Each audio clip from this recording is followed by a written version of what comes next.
రాష్ట్రంలో దివ్యాంగులు ఎదుర్కొంటున్న సమస్యలు జనసేన పార్టీతోనే పరిష్కారం అవుతాయని, అలాగే వారికి ఇచ్చే పెన్షన్ను ప్రభుత్వం 6,000కు పెంచాలని జనసేన పార్టీ నాయకులు డిమాండ్ చేశారు. కాకినాడ సిద్ధార్థ నగర్ లో ఉన్న జనసేన పార్టీ కార్యాలయంలో ఏర్పాటు చేసిన మీడియా సమావేశంలో జనసేన జిల్లా ప్రధాన కార్యదర్శి తలాటం సత్య, రాష్ట్ర సంయుక్త కార్యదర్శి వాసిరెడ్డి శివ, జిల్లా సహాయ కార్యదర్శి బడే కృష్ణ మాట్లాడారు. ఈ మీడియా సమావేశంలో జనసేన నాయకులు కర్రి శ్రీను, చోడిశెట్టి శ్రీమన్నారాయణ, వీరబాబు, సత్యబాబు, ఆదినారాయణ, గోవిందు తదితరులు పాల్గొన్నారు. ప్రభుత్వం ఎలా ఉందంటే జగన్ ప్రభుత్వం వికలాంగుల మీద కక్షాదింపు చేసినట్టుగా ఉంది తప్ప వాళ్ళ కష్టాలు కనీసం పట్టించుకున్న పాపన పోవట్లేదు.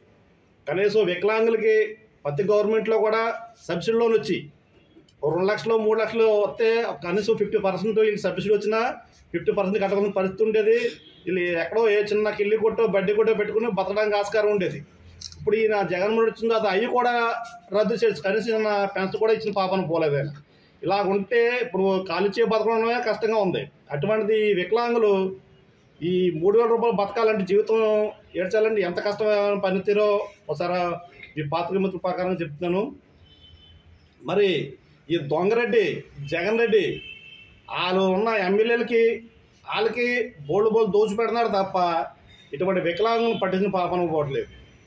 మరి ఏదైతే మేము 2024లో ఉమ్మడి టీడీపీ జనసేన ప్రభుత్వం వచ్చిన తర్వాత మా ప్రభుత్వంలో వీళ్ళ కష్టాలు తీరుస్తామని చెప్పేసి సభాపూర్వకంగా నేను తెలియజేస్తాను. కరెంటు బిల్లు నాకు 300 400 వచ్చేది, ఇప్పుడు 1,500 వస్తుందండి. అంటే దగ్గరగా నేను 4,500 కడుతున్నాను. నాకు భార్య పిల్లలు ఉన్నారు. 3,000 రూపాయలు ఈ రోజులు ఏం సరిపోతుంది సార్? నిత్యావసర వస్తువులన్నీ పెంచేస్తారు. 500 రూపాయలు ఇప్పుడు 5 రూపాయలతో సమానంగా ఉంది. ఏమని అడిగితే మీకు 36,000 ఇస్తున్నాను కదా అంటున్నారు. అంటే మీరు ఏ ప్రభుత్వం వచ్చినా 3,000 ఇచ్చింది, మీరు ఇచ్చింది అసలు ఎక్కడ కనిపిస్తుంది సార్? దయచేసి సార్ మీకు మేము వ్యతిరేకంగా కాదు, మీరు మాత్రం ఒక్కటో గుర్తుపెట్టుకోండి. ఏ రాజకీయ నాయకులు కానీ ఒకటే చెప్తున్నా, దేవుడు మాకు ఇచ్చిన గొప్ప ఆయుధం ఏంటంటే ఓటు హక్కు. ఒక అధికారు ఒక ప్రభుత్వం ఓడిపోవాలన్నా గెలవాలన్నా మీ చేతిలో అధికారం ఉండాలన్నా ఒక్క ఓటు చాలు. ఆ ఓటు నాది అవ్వచ్చు, నా దివ్యాంగులు అవ్వచ్చు, నా ఇంట్లో వాళ్ళే అవ్వచ్చు. దయచేసి మిమ్మల్ని 2 చేతులతో మొక్కుది ఏంటంటే రాష్ట్రంలో దగ్గరగా 20% మంది వికలాంగులు ఉన్నాం. మాకు భార్యలు ఉన్నారు, మాకు పిల్లలు ఉన్నారు, మాకు అక్కలు ఉన్నారు, చెల్లెలు ఉన్నారు.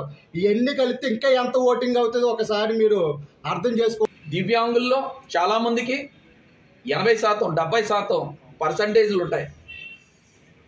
కానీ ఎక్కువ శాతం దివ్యాంగులు ఉన్న వారికి మీరు అదనంగా డబ్బులు ఇవ్వాల్సింది పోయి అందరికీ ఒకే రీతిగా ఇస్తున్నారు, పెంపు లేదు. అందులో చాలామందికి అయితే కనీసం పెన్షన్ రావట్లేదని చెప్పి బాధపడుతున్నారు.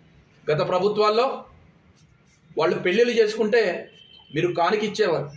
కానీ ఈ ప్రభుత్వంలో మీరు 10th క్లాస్ సర్టిఫికేట్ అడుగుతున్నారు. పెళ్ళయిందా లేదా అని చెప్పి నిర్ధారించుకోవడానికి ఎవరన్నా మ్యారేజ్ సర్టిఫికేట్ అడుగుతారు. కానీ 10th క్లాస్ సర్టిఫికేట్లు ఉంటేనే కానీ దివ్యాంగులకి కానుక ఇవ్వనండం చాలా బాధాకరం. జగన్మోహన్ రెడ్డి గారు, మీరు దివ్యాంగుల ఊసురు కొట్టుకుంటున్నారు. ఖచ్చితంగా దివ్యాంగులందరూ కూడా ఓటు అనే హక్కుతో మీకు సమాధానం చెప్పడానికి అందరూ సిద్ధంగా ఉన్నారు. రానున్న రోజుల్లో జనసేన పార్టీ నుంచి వీళ్ళందరికీ పూర్తిగా మేము న్యాయం చేస్తామని చెప్పి మీడియా ముఖంగా